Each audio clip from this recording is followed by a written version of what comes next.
Assalamualaikum warahmatullahi wabarakatuh. Halo sobat mahasiswa, hari ini kita akan membahas materi usul fikih dan perkembangannya. Kali ini kita akan membahas dalam 4 poin, yaitu definisi, sejarah perkembangan, pengaitan antara usul fikih, maslahah mursalah dan maqasid syariah, serta kegunaannya dalam kehidupan sehari-hari. Kita memasuki pada definisi usul fikih. Secara bahasa, usul fikih terdiri dari 2 kata, yaitu usul dan fikih. Usul bentuk jamak dari asal yang berarti dasar, pokok atau pondasi. Sedangkan fikih berarti pemahaman yang mendalam, khususnya tentang hukum-hukum agama. Jadi, secara bahasa, usul fikih berarti pokok-pokok pemahaman atau dasar fikih. Sedangkan secara istilah, usul fikih adalah ilmu yang membahas kaidah-kaidah dan metode dalam menggali hukum-hukum syariat Islam dari sumber-sumber utamanya, yaitu Al-Quran, hadis, ijma, dan qiyas. Dengan kata lain, usul fikih mengajarkan bagaimana cara yang benar untuk memahami dan menetapkan hukum Islam agar tidak sembarangan dalam berijtihad.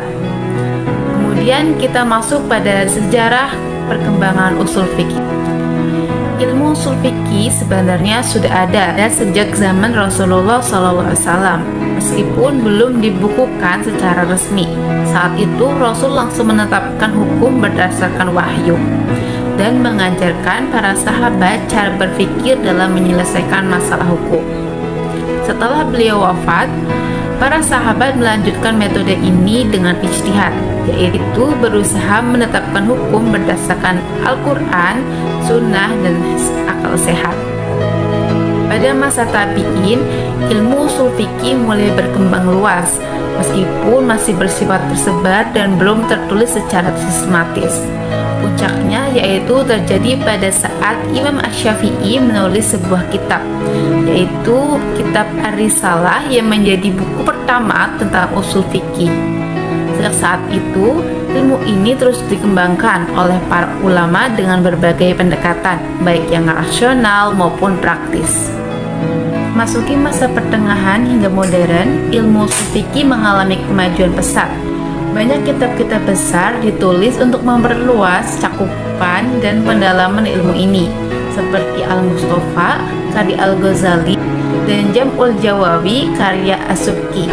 Di era kontemporer, usul fikih menjadi bagian penting dari kurikulum lembaga pendidikan Islam dan digunakan sebagai alat untuk menjawab tantangan zaman, termasuk dalam isu-isu modern seperti bioetika, ekonomi syariah, dan fikih minoritas.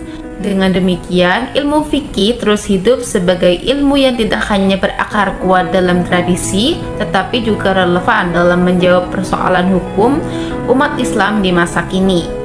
Selanjutnya, kita memasuki sumber-sumber hukum Islam. Dalam Islam, hukum tidak diambil sembarangan. Ada sumber-sumber utamanya yang menjadi rujukan dalam menetapkan suatu hukum. Yang pertama yaitu ada Al-Quran. Al-Quran adalah sumber utama hukum Islam. Di dalamnya terdapat banyak ayat yang mengatur ibadah, muamalah, akhlak, pidana, warisan, dan lainnya. Yang kedua adalah hadis atau sunnah. Hadis adalah segala perkataan, perbuatan, dan ketetapan Nabi Muhammad SAW. Sunnah menjadi penjelas dan pelengkap Al-Quran. Contohnya yaitu perintah sholat dalam Al-Quran dijelaskan tata caranya oleh hadis Nabi.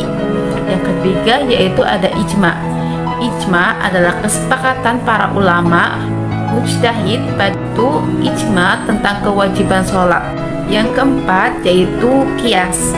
Qiyas adalah analogi hukum dengan membandingkan masalah baru yang tidak disebutkan dalam Al-Quran atau hadis dengan masalah lama yang ada hukumnya, karena adanya persamaan ilat yaitu sebab hukum.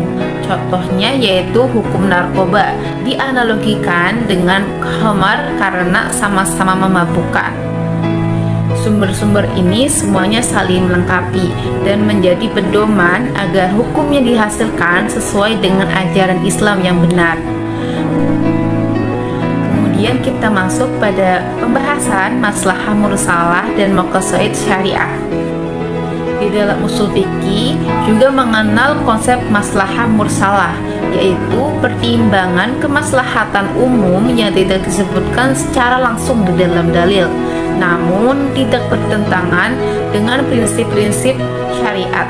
Contohnya yaitu seperti larangan merokok karena membahayakan kesehatan, meskipun tidak ada ayat atau hadis yang menyebutkannya secara eksplisit.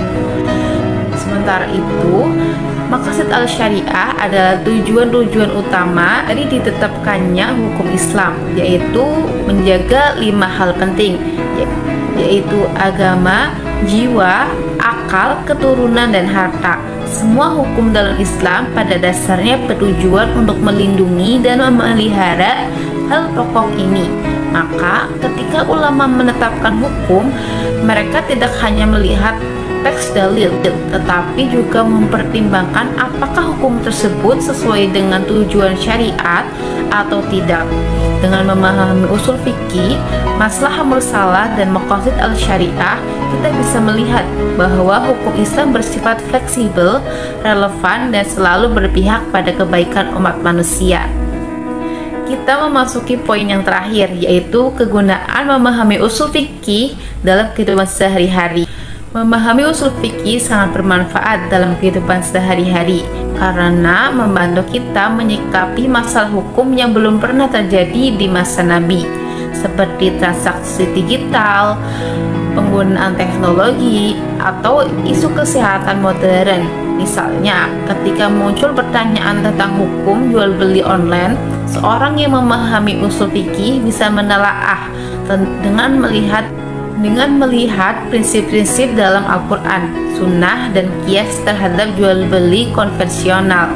Selain itu, usul fikih juga mengajarkan cara berpikir kritis dan terstruktur dalam memahami dalil, sehingga kita tidak mudah terjebak pada pemahaman yang sempit atau ekstrim. Dengan usul fikih, umat Islam bisa mengamalkan agama secara cerdas, seimbang, dan sesuai dengan tujuan syariat, yaitu mewujudkan kemaslahatan dan mencegah kerusakan. Selesai sudah materi kita pada hari ini. Semoga apa yang saya sampaikan bisa bermanfaat untuk teman-teman semuanya. Wassalamualaikum warahmatullahi wabarakatuh.